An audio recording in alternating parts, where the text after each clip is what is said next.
और अविधि पूर्वक। हमने कहा था ना, वाल्मीकि रामायण में लिखा है विधिहीनस्य यज्ञस्य सत्यः कर्ता विनश्यति, और इसका ये प्रत्यक्ष प्रमाण है वो कि नास्ति यज्ञ समो बंधु नास्ति यज्ञ समो रिपुः। यज्ञ के समान आपका कोई बंधु नहीं है, सहयोगी नहीं है, और यज्ञ के समान आपका कोई शत्रु भी नहीं है। यज्ञ सबसे बड़ा शत्रु है। कब? अगर यज्ञ विधि पूर्वक किया जाए तो वो आपको वो दे सकता है जो आपने विचार भी नहीं किया होगा। मतलब आपकी सारी मनोकामनाओं को पूर्ण कर सकता है। जो इच्छा करी हो बन माही प्रभु प्रसाद कुछ दुर्लभ नाही, यज्ञो वही भगवान विष्णु रव्यः। यज्ञ साक्षात भगवान के जैसे सामर्थ्यवान होकर के आपकी सर्व इच्छाओं को पूर्ण करता है। पर वाल्मीकि जी ने अगली पंक्ति में लिखा है कि नास्ति यज्ञ समो रिपुः, यज्ञ के समान कोई शत्रु भी नहीं है। कब? क्योंकि विधिहीनस्य यज्ञस्य सत्यः कर्ता विनश्यति। जो यज्ञ विधि पूर्वक नहीं होता, जिस यज्ञ में विधिहीनता होती है, विधि का अनादर होता है, वैदिक पद्धतियों का अभाव होता है, उस यज्ञ के कर्ता का विनाश हो जाता है। और इसका प्रत्यक्ष प्रमाण श्रीमद् भागवत में आप सुनो।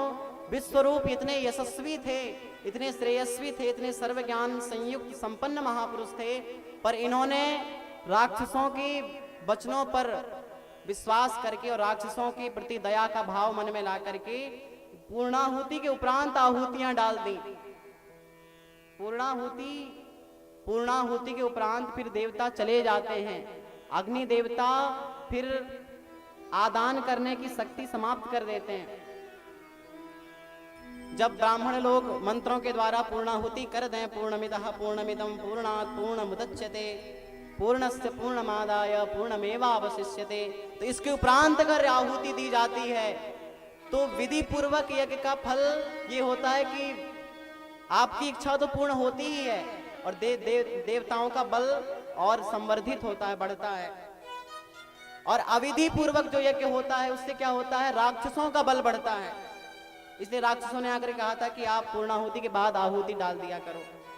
तो ये डालने लगे पूर्णाहुति के उपरांत आहुति, तो परिणाम ये निकला कि दैत्य बलशाली हो गए। और जब देवराज इंद्र को पता चला, देवराज इंद्र को जब किसी ने कहा कि देखो तुम्हारे गुरु तुम्हारे साथ विश्वासघात कर रहे हैं, दैत्यों के बल के विवर्धन के लिए वो यज्ञ में आहुतियों का समर्पण कर रहे हैं, इतना सुन करके आवेग में आकर के जब देवराज इंद्र ने वास्तव में वो दृश्य देखा तो उसी क्षण अपनी म्यान से तलवार निकाल करके विश्वरूप जी के गले को यज्ञाग्नि में डाल दिया काट के। यज्ञाग्नि में उस ब्राह्मण के विश्वरूप जी के शरीर को काट करके जैसे ही यज्ञाग्नि में वो सिर प्रवेश कर गया, हमको तो लगता है यही वाल्मीकि रामायण का प्रत्यक्ष प्रमाण है।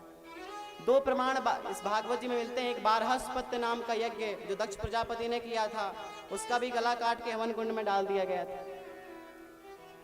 अब विश्वरूप जी ने भी इसी क्रिया को दोहराया, भले किसी के कल्याण की भावना के लिए किया, पर आज दया दुख दुसह सहावा, ये दया दुख का कारण बन गई। शांत हो गया शरीर। पर जब तुष्ट्रा नाम के ऋषि को पता चला कि मेरे पुत्र का इंद्र ने वध किया है, तो इन्होंने एक महानतम यज्ञ किया, इंद्र शत्रु विवर्धस्व। और इधर संक्षेप में मैं बता दूं कि वो ब्रह्म हत्या देवराज इंद्र के पीछे पीछे भगी है। सरोवर में अपने संतराण के लिए देवराज इंद्र छिपे रहे, परिणाम स्वरूप उस ब्रह्म हत्या का विभाजन हुआ। वही जल में फेन के समान है। माताओं में जो मासिक धर्म आता है वो भी ब्रह्म हत्या का एक अंग है। और भी अनेकानेक एक दो प्रकार के और भी उसके विभाजन हुए हैं। और इसके पश्चात तुष्टा नाम के ऋषि ने अपने पुत्र की वध की प्रतिशोध की अग्नि में अपने मन को दहाते हुए एक महानतम यज्ञ किया, और उस यज्ञ का एकमात्र मनोरथ रखा कि इंद्र के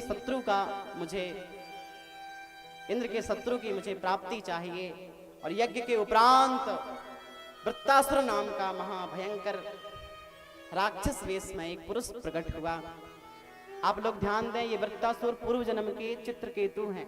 और चित्रकेतु भगवान के बहुत पहुंचे हुए भजनानंदी भक्त थे, पर पार्वती जी के माध्यम से उनके अनादर के कारण इनको श्राप भुगतना पड़ा, जिससे वृत्तासुर के रूप में प्रकटे। हमने पहले भी बताया है कि भगवान की भक्ति कभी नश्वर नहीं होती, कभी अपनी शक्ति को और अपने स्थान को कभी खोती नहीं है। अमोघा भगवत भक्तिर कृष्णार्चनम नाय नहीं आती मन्यथा, भक्ति बीज बिनसय नहीं जो जुग जाहि अनंत, ऊंच नीच कुल उपजय रहे संत को संत। भले आज वृत्तासुर राक्षस के रूप में प्रकटे हैं, हो परिपूर्ण जन्म के भक्त हैं ना, तो जैसे ही आज उस महानतम समरांगण में देवराज इंद्र समक्ष खड़े हैं, मानो मृत्यु अपने विकराल वेश में खड़ी हो, चारों तरफ शव पड़े हैं मृतप्राय, जहां पर रक्त की नदियां उफान ले रही हैं। ऐसी विकराल परिस्थिति में भी वृत्तासुर जी खड़े थे और सामने इंद्र खड़ा है, ऐरावत हाथी पर इंद्र बैठे हैं, हाथ में वज्र है। पर भक्ति अनुकूल और प्रतिकूल की अपेक्षा नहीं रखती, भक्ति तो भक्ति होती है, भाव तो भाव होते हैं। वो ऐसी वैषम्य परिस्थिति में भी वृत्तासुर की भक्ति का आप लोग दर्शन करो। वृत्तासुर ने उस समरांगण के समक्ष भगवान से आग्रह किया कि भगवान, मैं जानता हूं कि इंद्र से युद्ध करने के उपरांत मैं जीवित नहीं रहूंगा, क्योंकि इंद्र सामर्थ्यशाली हैं, शक्ति संपन्न हैं।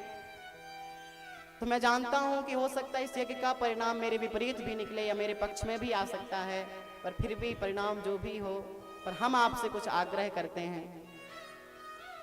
ननाक